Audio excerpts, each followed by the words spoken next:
গতকাল রাত্রিবেলা আমাকে কোনো রকম কারণ না দেখিয়ে একটা চিঠি সকলকে পাঠানো হয়েছে, যেটা আমিও প্রায় অনেক রাত্রে পেলাম, যে এরকম একটি হাউসটি হঠাৎ বন্ধ করে দেওয়া হয়েছে এবং যে অধিবেশন কক্ষ অর্থাৎ কাউন্সিল চেম্বার যেটা আমরা অধিবেশন করি সেখানে বন্ধ করে দেওয়া হয়েছে।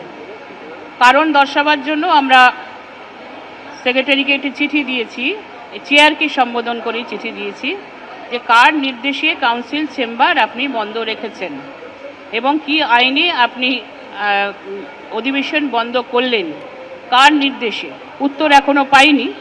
যারা নতুন সরকার তৈরি হতেই পারে, যে কোনো সরকার আসতেই পারেন ক্ষমতায়, কিন্তু নির্বাচিত পৌর বোর্ড তারা কিন্তু এইভাবে অধিবেশন কক্ষ বন্ধ করে তারা এই নজিরবিহীন যে ঘটনা, যেটা আজকে প্রায় 1985 থেকে যে বোর্ড চলে আসছে, সুতরাং আমরা কোনোদিন এটা দেখলাম না। এটা একটা ইতিহাস হয়ে রইল।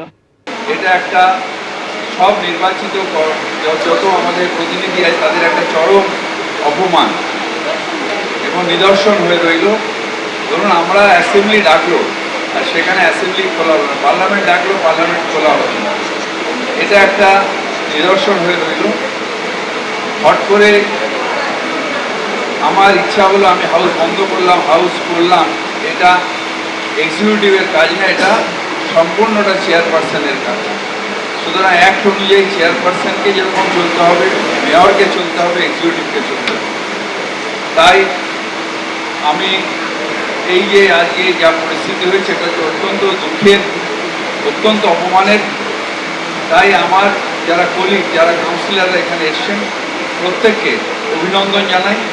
আমাদের গণতন্ত্রের জন্য যে লড়াই আপনারা সামিল হয়েছেন, সেই গণতন্ত্র রক্ষা লড়াই আমরা চালিয়ে যাব। আমাদের মাসের 22 তারিখে আজকের দিনে আমাদের অধিবেশন মাননীয় চেয়ারপারসন ডেকেছিলেন এবং চেয়ারপারসনের নির্দেশে মিউনিসিপ্যাল সেক্রেটারি আমাদের প্রত্যেকের কাছে নোটিশ পাঠিয়েছিলেন।